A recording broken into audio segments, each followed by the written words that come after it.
Bismillahirrahmanirrahim. Të nderuar besimtar musliman, të dashur qytetar, sot jemi në ditën e fundit të një muaji adhurimi, mëshire, faljeje e solidariteti.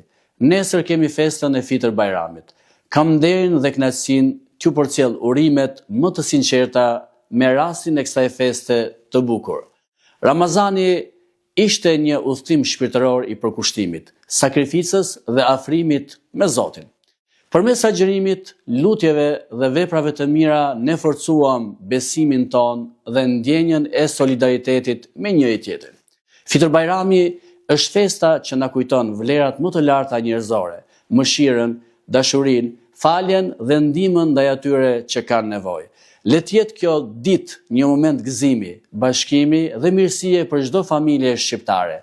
Në emër të komunitetit musliman të Shqipërisë, ju uroj nga zemra gëzuar Fitër Bajramin. Zoti e pranoft agjerimin dhe lutjet tuaja dhe ju dhënë paqe, shëndet dhe begati në familjet tuaja.